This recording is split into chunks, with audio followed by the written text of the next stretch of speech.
राष्ट्रीय ओबीसी महासंघाचे अध्यक्ष डॉक्टर बबनराव तायवाडे आपल्यासोबत आहेत। सर, तुम्ही काल भूमिका मांडलेली होती की जे भुजबळांनी मागणी केली आहे अधिसूचना जी आहे ती रद्द करावी, त्याच्याशी सध्या तरी राष्ट्रीय ओबीसी महासंघ सहमत नाही, कारण ओबीसींचा कुठलंही नुकसान होताना दिसत नाही।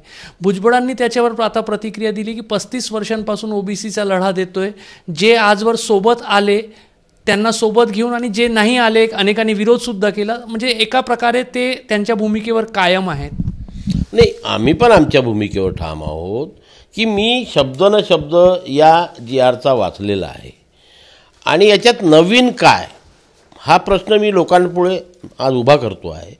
ज्याच्यात नवीन काहीच नाही, ज्याच्यामुळे ओबीसी समाजाचं कुठेही नुकसान नाही आहे। जी प्रचलित पद्धत आहे त्याच प्रचलित पद्धतीतील शब्द आरून फाळून तेच शब्द ठेवून हा नव्याने काढलेला राजपत्राचा नमुना आहे। त्याच्यामुळे ओबीसीचं नुकसान झालं असं म्हणणं मला तरी पटत नाही आणि म्हणून आम्ही जो राष्ट्रीय ओबीसी महासंघाने सतत लढा देऊन सरकारकडनं आश्वासन घेतलं होतं की सरसकट ओबीसीच्या आरक्षणातनं आम्ही मराठा समाजाला आरक्षण देणार नाही, सरसकट कुणब्यांचे प्रमाणपत्र देणार नाही, या दोन्ही गोष्टी 25 आणि 26 तारखेला जो शासन निर्णय आणि राजपत्राचा नमुना निघाला त्याच्यामुळे सिद्ध झालेला आहे। आणि म्हणून आम्ही जे आंदोलन केलं त्याच्यामध्ये राष्ट्रीय ओबीसी महासंघाचं यश आहे। आम्ही आमच्या समाजाचं कायम ठेवलेलं आहे। लोकांनी अभ्यास करावा 25 आणि 26 तारखेच्या दोन्ही याचा आणि मला सांगावं की बा इथे ओबीसी समाजाचं नुकसान झालेलं आहे, तर मी पुन्हा रस्त्यावर येऊन राष्ट्रीय ओबीसी महासंघाच्या माध्यमातून सर्व सहकाऱ्यांच्या माध्यमातून तेवढ्याच मोठ्या प्रमाणात लढा या महाराष्ट्रामध्ये उभारून आमच्या संविधानिक अधिकाराचं रक्षण करण्याकरता आजी बाध्य आहो, आजी ठाम आहो। एका बाजूला अनेक ओबीसी नेते ती अधिसूचना रद्द करण्यात यावी, पुनर्विचार करण्यात यावा अशी मागणी करत आहे।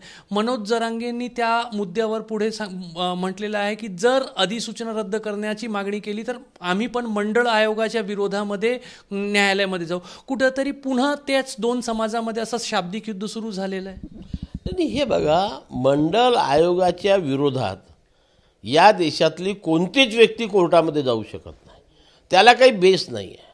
कारण मंडल आयोगाचा जो अहवाल आहे 7 ऑगस्ट 1990 रोजी लोकसभेमध्ये आणि राज्यसभेमध्ये पारित झालेला आहे। तो काही कोणी असा एपवा घरी बसून GR नाही काढलेला आहे। त्याच्यानंतर सर्वोच्च न्यायालयामध्ये सुद्धा त्याला चॅलेंज करण्यात आलं होतं। सर्वोच्च न्यायालयाने सुद्धा 1992 मध्ये त्याच्यावरती शिक्कामोर्तब केलेला आहे। त्याच्यामुळे आता कुठल्या कोर्टामध्ये जाणार?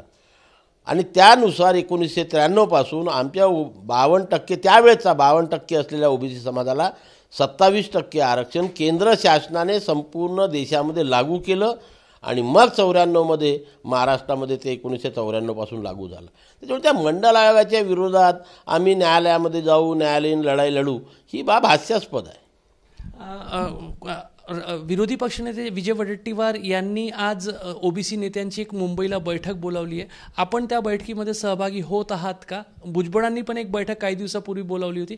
कुठेतरी ओबीसी नेत्यांनी संघटनांनी आता एका मंचावर एका बैठकीमध्ये एकत्रित येऊन विचारविनिमय करण्याची वेळ आलेली नाही का? नाही, विचारविनिमय करण्याची वेळ आहे, आम्ही विचारविनिमय करणार आहोत, पण आजच्या बैठकीचं मला काही निमंत्रण नाही आहे। वेळेवर त्यांचं ठरलेलं असेल आणि मी एवढ्या कमी वेळात नागपूरहून मुंबईला पोहोचू शकत नाही, त्याच्यामुळे मी आजच्या मीटिंगला उपस्थित राहणार नाही आहे। पण वडेट्टीवारांनी ओबीसी नेत्यांची ओबीसी संघटनांची बैठक बोलवली, राष्ट्रीय ओबीसी महासंघाला त्याच्यात निमंत्रण नाही।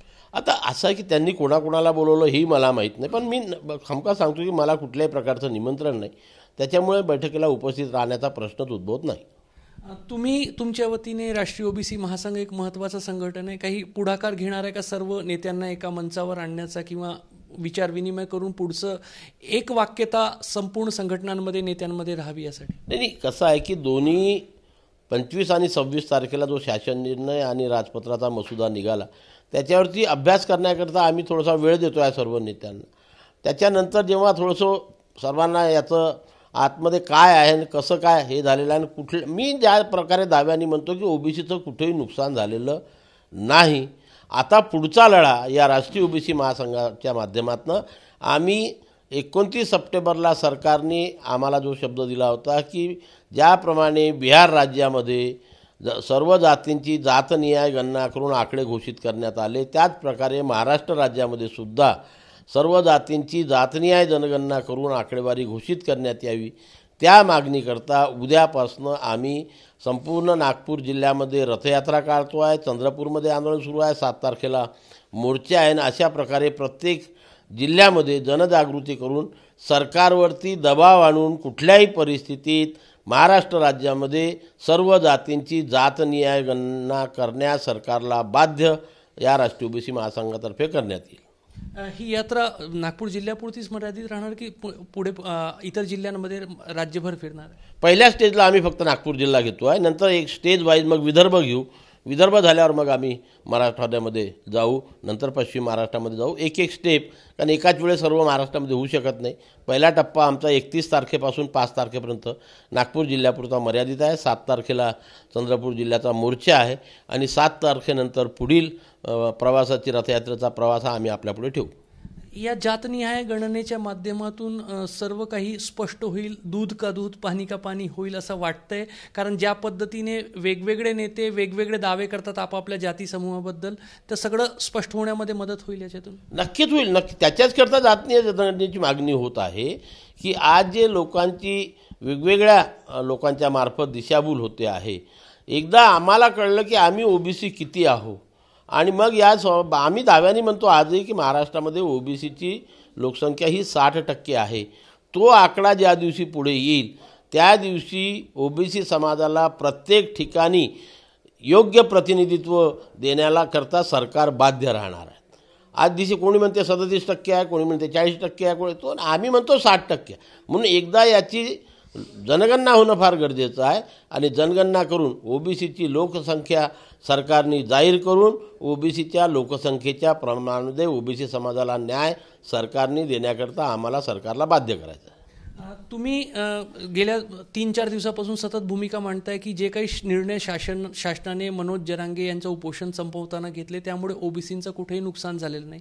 काल उपमुख्यमंत्री आणि भाजपचे सर्वात महत्त्वाचे जे नेते आहेत देवेंद्र फडणवीस, त्यांनी त्याच गोष्टीचा पुनरुच्चार केला आणि जर कोणाला शंका असेल, भुजबळांना शंका असेल तर त्यांच्याशी चर्चा करेल असंही त्यांनी म्हटलं.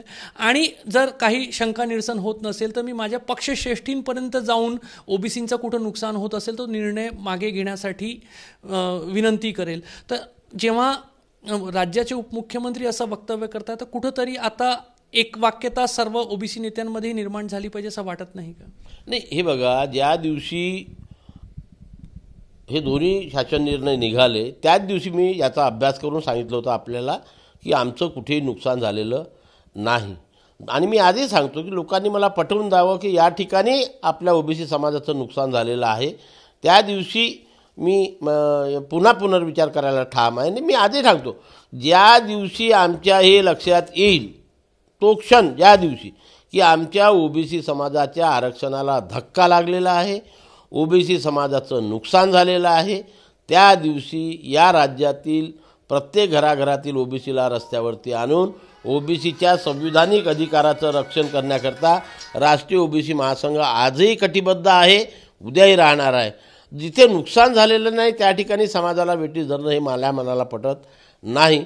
आणि म्हणून मी सांगितलं की उद्यापासून आम्ही जनगणनेकरता करणार आहोत. त्याच वेळेस ज्या दिवशी आम्हाला वाटेल की या दोन्ही कागदपत्राच्या माध्यमातून आमच्या 27% आरक्षणाला धक्का लागला किंवा सरसकट कुटुंबांचे प्रमाणपत्र सरकारने दिले किंवा देण्याचा मानस आहे, मी आधी ज्या दिवशी आम्हाला वाटेल की त्यांचा मानस आहे त्या दिवशी राष्ट्रीय ओबीसी महासंघाच्या माध्यमातून पूर्ण राज्यातील घराघरातील ओबीसीला बाहेर काढून आम्ही आमच्या संविधानिक अधिकाराचं रक्षण करू.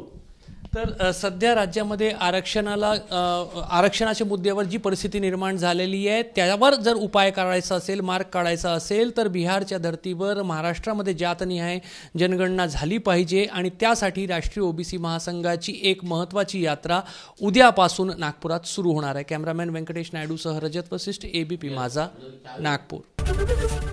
एबीपी माझा, उघडा डोळे बघा नीट.